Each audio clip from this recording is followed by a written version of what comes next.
Hello everyone, Danny here today to talk to you about the audiobook Ender's Game.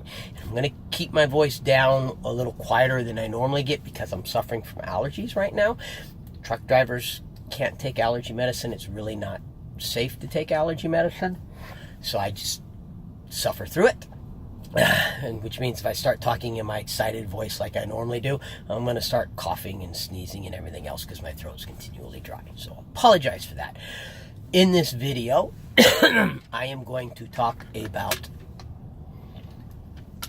the content of the book Ender's Game. I will do my best to keep it spoiler free, but that doesn't mean one or two won't slip in there.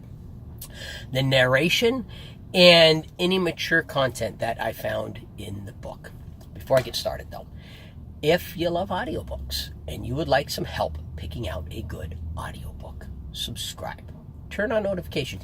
You can even leave me the names of any audiobooks you would like me to listen to for you. I'll listen to them. I'll post a review. You take it from there. In fact, that's why I listened to Ender's Game. A subscriber requested it, wanted to know what I thought of Ender's Game. And here you go. This was a very interesting book. So it's science fiction, and it's space science fiction, and it's set at a time when we have had 2 alien invasions, and now we're prepping for the 3rd alien invasion.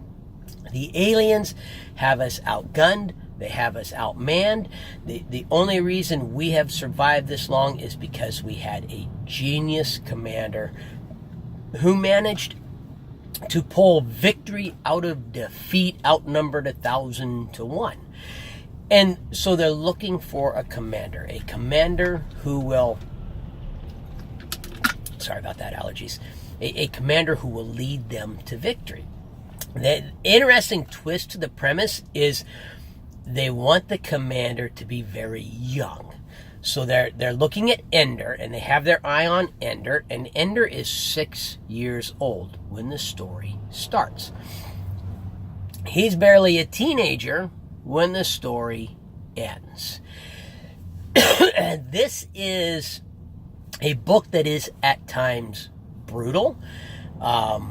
Ender's at 6 years old gets into a brutal fight. It's something that you have a very hard time picturing 6-year-olds doing. He has a few very brutal fights. It is not a pleasant book. If you are looking for a book that is going to make you feel all happy, cheery, sunshine, and roses, that is not this book. This book has a definite kind of dark, almost melancholy feel to it. Ender is isolated. He's not allowed to have any friends. He's pretty much, I don't want to say abused, but you get the feeling that he's almost being abused, and not in a physical way, but you know, it's all designed to see if he has what it takes to be the commander they're looking for. And the narrator really, really helps with that kind of dark, melancholy feel. The narrator was an excellent choice for a narrator. You feel the emotions that Ender is feeling coming through in the narrator's voice. He does an excellent job of that. So, when Ender is feeling lonely, that loneliness comes across in the narrator's voice.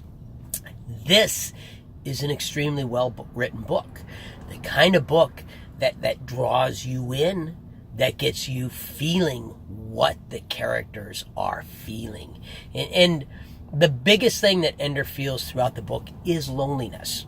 And who knows, maybe it's because I was alone in a truck listening to this, but this book made me feel lonely.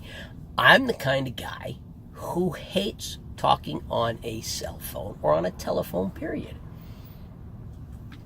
It really bothers me if I have to have a conversation for more than like 5 minutes on a telephone. This book would have me feeling lonely enough that I would end up calling my wife or my dad or somebody to chat just because I needed to get away from that lonely feeling there. It's a combination of the writing and the narration that does that.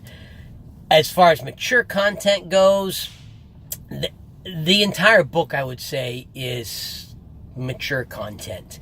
That the fights are brutal. I don't think the fights would have bothered my children in the slightest bit, but there are children of some of my friends and family members that are more sensitive. I had 3 boys, and we enjoyed books like that, so I don't think it would have bothered them, but I can think of other people to whom this book might have been a little traumatic for their children. There's no sexual mature stuff. I mean, they're naked throughout the book, but they're little kids that are naked, and it's just because they're living in a co-ed squad bay kind of a thing, and there's nothing ever remotely sexual about it at all. There's name calling, but it is the kind of name calling that kids do, and they make fun of each other's butts and stuff like that. So there's some of that. I would really, though, the reason I would say the entire book is kind of mature content is because of that kind of dark, melancholy feel that the book has. I would be careful depending upon the temperament of your children before you listen to this book around them. And I'm going to go ahead and stop and keep it short here because my allergies are making it very hard to talk here. So if you like the video, in spite of my allergies, hit the like button. If you like my channel, please subscribe. Turn on notifications. But most importantly, no matter what else you do today, make sure that today you listen to at least one really good audiobook. And if you like science fiction that's a little darker, a little more melancholy, then I do recommend Ender's Game. Extremely well written and well narrated. Thank you.